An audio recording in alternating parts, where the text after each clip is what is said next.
किस्तें, आज विधि का फ़ोन आया या नहीं? बेचैन रविशंकर जी ने पत्नी से सवाल किया। नहीं जी, बड़ी लापरवाह होती जा रही है आपकी लाडली इन दिनों।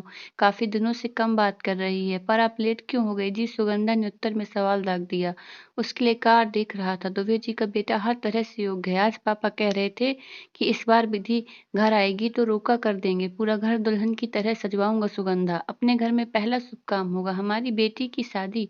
बरसों चर्चा होगी इंतजाम की। सपने बुनते हुए अभी लेटे ही थे कि रात के करीब 10:30 बजे फ़ोन की घंटी घनघनाई। मोबाइल पर अपनी लाडली बिटिया का नाम डिस्प्ले होते ही उन्होंने सिरहाने रखा फ़ोन लपक कर उठाया। हेलो पापा। हाँ लाडू, रविशंकर जी ने अतिरिक्त दुलार से अपनी बेटी विधि से कहा। तेरे लिए कुछ सरप्राइज है। आज उनकी आवाज़ में बड़ी चहक बता रही थी। पापा मुझे भी कुछ बताना था आपको। विधि की गंभीरता भरी आवाज़ ने उनको अपनी बात बताने से सहसा रोक दिया। हाँ बोल, पहले तू ही कह ले मेरी माँ, क्या बात है? पर दिल ही दिल में उन्होंने डरते हुए कहा, आप मेरी शादी के लिए परेशान मत होना। मैंने अपने क्लासमेट वरुण से कोर्ट मैरिज कर ली है करीब 3 महीने पहले। क्या? सदमे की हालत में मोबाइल उनके हाथ से छूट गया और उनकी चेहरे पर घड़ों बर्फ पड़ गई। शब्द साथ ही न दे रहे थे। वो निढाल से बेड पर लुढ़क गए। उनके इस तरह गिरने से उनकी पत्नी भी घबराहट से भर गई। क्या हुआ जी? सुगंधा ने पूछा और उन्होंने बेड पे रखी विधि की तस्वीर को हाथ मार कर गिरा दिया। अजी ये क्या कर रहे हो? उन्होंने रोक कर कहा। अब जिंदगी भर का रोना हो गया है सुगंध। विधि 3 महीने पहले ही शादी कर चुकी है। अब इस घर में मुझे उसकी तस्वीर तो क्या कोई चीज भी नहीं चाहिए। विधि के जन्म से लेकर आज तक के दिन तक के सारे सपने चूर हो गए। कहकर पत्थर दिल समझे जाने वाले रविशंकर रो पड़े। धीरे धीरे वो घर विधि की निशानियों से सूना होने लगा। प्रियांक की कलाई और माथा राखी और दूज को सूना होता और सूनी आंखों में पानी आ जाता। समाज में यह बात आग की तरह फैलने लगी और उनकी बरसों से बनाई प्रतिष्ठा बिना कोई गलती मिट्टी में मिल गई।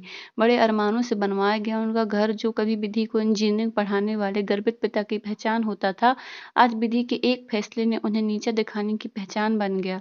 रविशंकर और सुगंध ने फोन नंबर बदल दिए, सब कहीं आना जाना छोड़ दिया। समाज और आस पड़ोस के लोगों की विषैली नजरों से उन्हें कहीं थोड़ा सा सुकून अगर मिलता था तो वो बस उनका घर ही था। अपने ही घर में रोज अपराधी की तरह घुसना वो भी बिना किसी अपराध भुक्तभोगी ही जान सकता है।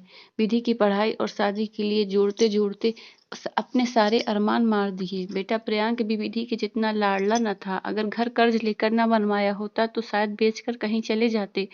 पर निरुपाय थे, क्योंकि कर्ज लेकर बनवाए गए मकान बिना कर्ज चुकाए बिकते भी नहीं।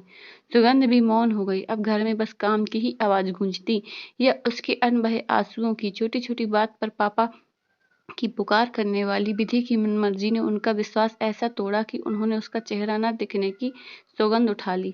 रविशंकर जिंदगी का नाम का शब्द ही भूल गए। 10 साल गुजर गए पर उस घर की उदासी न गई। समाज के तानों बानों ने सीना छलनी जो कर रखा था। जिस घर की लड़की अपनी मर्जी से बिना बावल के विदा किए घर बसा ले, आज भी उसे अछूत का ही दर्जा दिया जाता है। लोग मजाक बनाते कि सही हुआ, लड़की को छूट देने का नतीजा तो भोगना ही था उन्हें। वो दिन रात सवाल करते खुद से, आखिर कहाँ गलत हो गए वो। उधर विधि ने भी रिश्तेदारों से यह कहना शुरू कर दिया कि अगर पापा उसे समझते तो वह चुपचाप ये कदम न उठाती। पापा गलत थे, उन्हें समझना चाहिए था मुझे।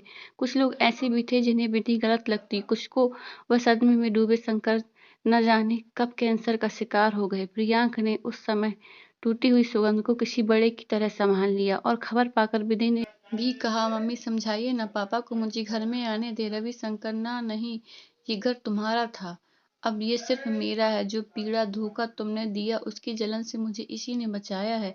इसके दरवाजों ने मुझे दर्द देने वालों से दूर रखा है और दर्द की सबसे बड़ी वजह तुम हो। विधि, क्या मेरी छोटी सी गलती इतनी बड़ी है? रविशंकर, और हमारी गलती क्या है? हमें जो शर्मिंदगी बर्दाश्त करनी पड़ी। प्रियांक बिना किसी गलती के अपराधी बना, जलालत सहता रहा। निर्णय सिर्फ तुम्हारा अपना था, पर उसकी आंच में हम सब जले, न कोयला हुए न राख, बस सुलग रहे हैं। समाज भूलने नहीं देता, रोज जख्म की पपड़ी नोचता है। आजकल की पीढ़ी अपने स्वार्थ में अपने से जुड़े लोगों की तो सोचती ही नहीं। आप जा सकती हैं, सबसे ज्यादा हक मैंने सुगंध के छीने हैं, अब जो है उसका है। विधि, मम्मी आप भी माफ नहीं करोगी? कानूनन तो घर आपका भी है ना? सुगंधा, हाँ है, और मैंने तुम्हारी गलती माफ भी कर दी। शायद मैं तुम्हें माफ कर देती, पर अपने पति और बेटे की तुम्हारी वजह से हुई बेइज्जती कैसे भूल जाऊं? हम वो किस्तें आज तक चुका रहे हैं लगातार। आप जा सकती हैं, कहकर सुगंधा ने घर की बेइज्जती की आखिरी किस्त दरवाजा बंद कर अदा कर दी। Please like my video and subscribe my channel. Thank you.